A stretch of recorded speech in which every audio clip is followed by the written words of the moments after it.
want to talk for a second. Okay. So I'm going to address something up front. This will be all we talk about it. Some of you on Facebook saw my family's going through some stuff right now. I'll address it all here right now. Yes, I'm okay. No, I don't know much. No, I don't want to talk about it. That's what I'll give you.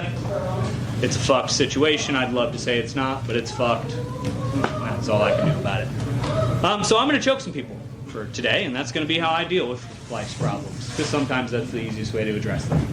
Alright, so breaking from that, today we're going into side control. We did some stuff in butterfly.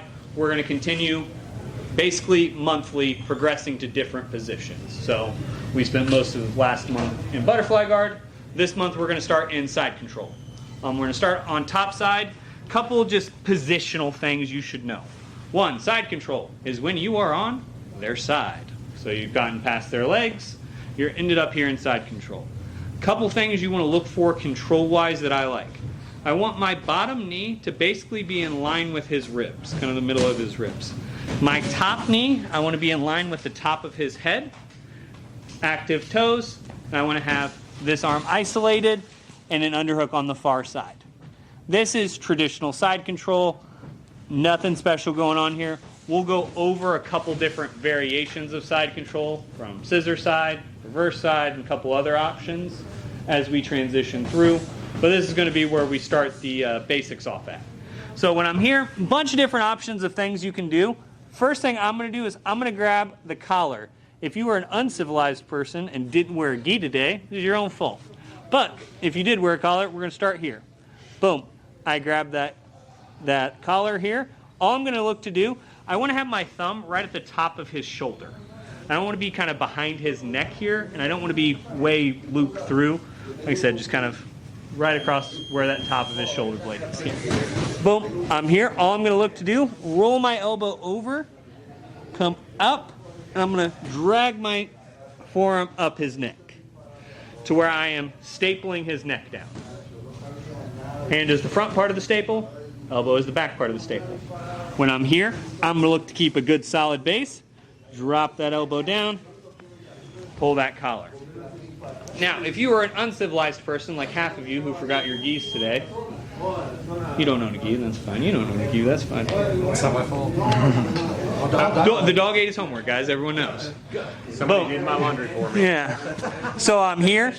All you're going to do, if you're no gi, I'm going to look to come over the top, and you're just looking to cap the shoulder. If you got a little bit of length, you can look to kind of reach for that armpit grip. Same thing. It's just going to be a little less effective and a little more brutish, as opposed to a little bit more slick and finesse. So I'm here. I like to just set up with that collar. Boom. Here. Bop. All right. We're going to drill this one for a collective like 3 minutes. So get with a partner, get it quick, because we're going to build tonight. 1, 2, 3. So if you're like, hey, I wasn't quite grabbing that, great. It's a deception choke. If you submit somebody with a paper cutter choke in a mildly serious competition, they suck. It's a trap move. So it's one of those, if you don't respect it, you can get caught with it. So I've seen guys get tired and get caught with this, or not, or be like, it's a paper cutter, I'm fine, and just kind of deal with it. And I watched the guy go out at a comp once because he didn't respect it. So you got to, it's a choke you have to respect, but it's super easy to defend. So when I get here, boom, I start trying to choke Jordan because, you know, I'm a smart guy. He's going to do two things. His bottom hand's going to start framing that forearm, and his top hand's going to start framing that face. Because he's wanting to get the pressure off of me. The idea of a paper cutter choke is I'm going to drop all my weight on top of my elbow and crush your throat in the process. There's not a lot of finesse to this. It's like that paper cutter. Yeah. Almost like that's how it got its name. That's fun. So, I'm pretty smart. Boom, here, Jordan starts to frame. I really appreciate that because now Jordan has committed his arms to me. Great, I appreciate that. It was a trap. So I'm here. All I'm going to look to do is I'm going to drive my hips forward and try to pin his arm to the mat. Now, I'm not looking to jump across the room here. I'm looking to take my chest and drive it across here, boom, until his arm hits. As soon as that happens, my hand that was on the choke comes up. I want to find the wrist, and as soon as I find that wrist, I sit back. All right? Now, once we're here, couple details. One, you want to sit into your hips and have a good base here. My hand comes underneath the tricep, grabs my own wrist. My elbow isn't passively sitting here. It's scooping his head and pushing his ear into my hip. My wrist, I'm going to throttle it forward. I'm then going to slowly drop his elbow down and then lift it up. Difference. If I don't do all those details right, Jordan's a Gumby-armed fuck. Maybe you'll get a tap eventually. Throttle down. That's the difference of details. Guys, I promise you 99% of the submissions I hit on you are not magic. Every once in a while I'll pull a rabbit out of the hat on you just for fun, because I like to make Chad mad. But 99% of the time, it's just my details are better than yours. You have to get the details right on your submissions. If you feel yourself having to force things or really muscle into things, it's because your details aren't right. Realize one of the best practitioners in jiu-jitsu was about your size. And he used to submit guys that were 260. Marcelo Garcia, when he won ADCC, the guy he beat in the finals was every bit of 285 on every steroid known to man at the time, I believe. So when we're here, boom, I start with that paper cutter. I'm trying to do things. I like to scoop this shoulder here. It also helps drive that elbow up.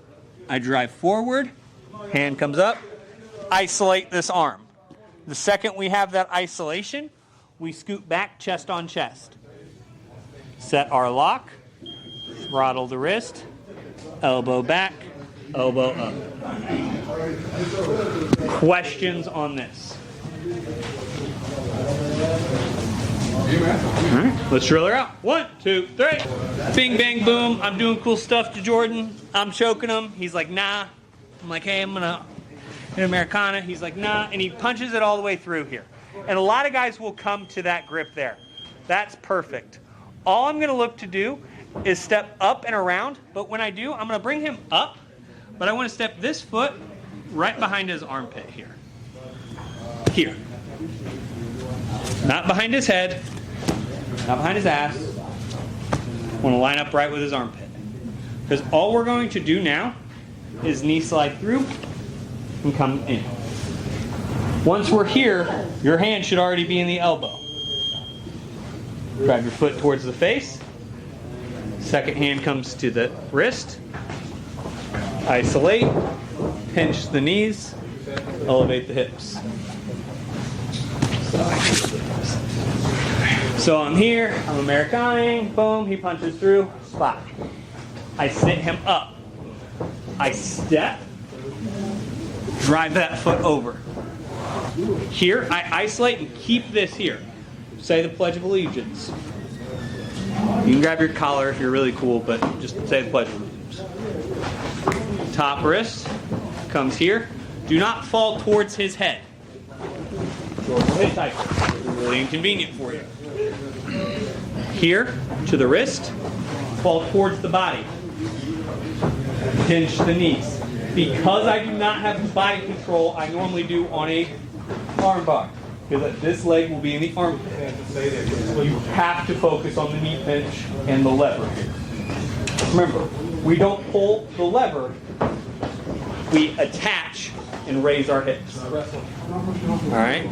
Can you talk a little about grip breaks on that topic? Yeah, so when I'm here, a lot of the times they're going to read this pretty quick and they're going to have their hands fall here. That's great. A lot of you guys will get to this arm bar on me and you'll be like, why can't I break the grip, Dustin? And I'm like, because you're not going to pull my elbow out of socket by going right here. I can pull till I'm blue in the face. I will not break his grips here. You have to isolate at the lock. Easiest way to do that. Go just like you're going to the Americana. Slide your hands up. So instead of keeping your wrist back at the elbow, slide that wrist forward. Come here. That's one quick option. The other, I'm here. Use this top foot to start isolating the other arm away. Bop. Here. Use your feet.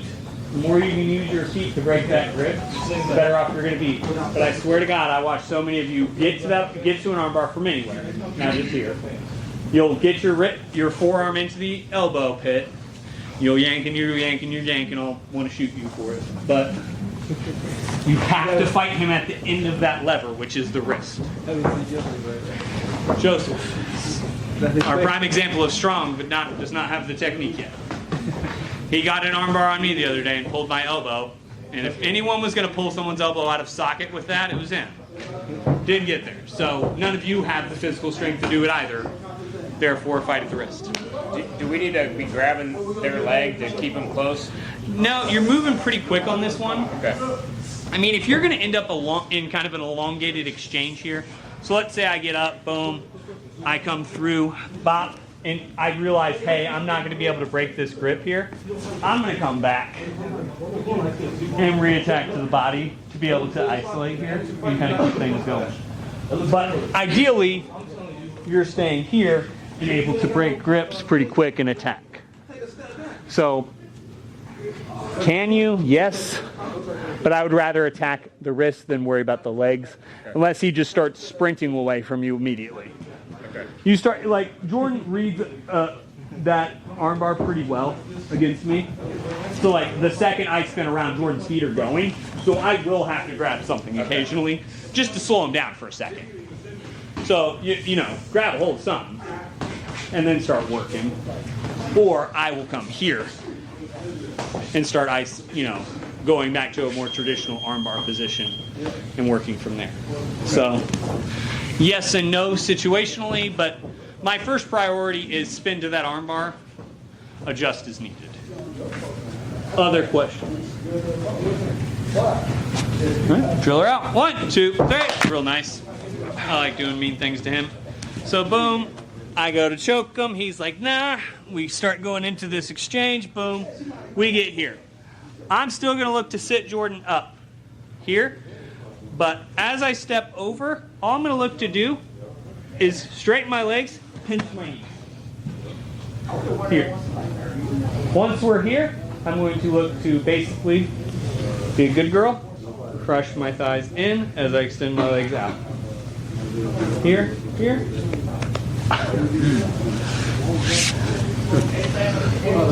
So boom, I'm here, trying to do stuff. He's like, nah. A lot of guys will get really focused on the arm, which will make, I can try spinning for that arm bar and it's not going to work. They forget about this. Damn. It's a sneaky one. It's a fast one. It's kind of an option B if you don't get your spin right. Or I like it as an option B, especially if they're being real tough on getting the Kimura back out. So like, I'll come here. I'll start to isolate. Boom. He'll go to that grip. A lot of guys, I'll come here. JJ is a pain in the ass because he's strong. So I'll get here. Boom. Fall off. It's a real quick thigh crusher choke. Questions on it? So to defend that, would you just try to throw your leg off? Yeah, at that point you have to. Here's the thing. Here's why I like this. So I'm here. I have your hand. I fall off. I start to come here. Jordan has to bring his hands into this equation, right? So I start squeezing. He starts bringing his hands up. I can start attacking here. Okay.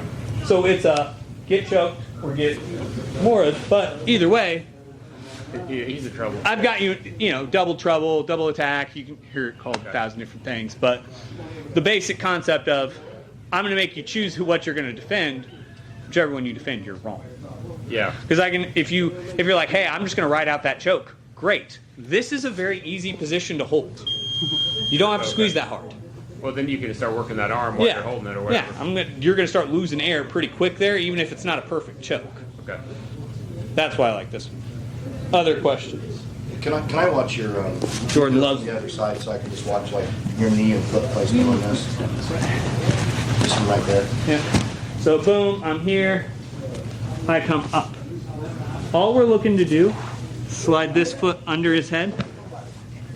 Here. Once we're there, all you're doing literally is pinching your knees. Do you have a preference on your foot, like your foot on the top or the bottom? Like you've got your, yeah, it doesn't matter? Or? Doesn't really matter. Okay.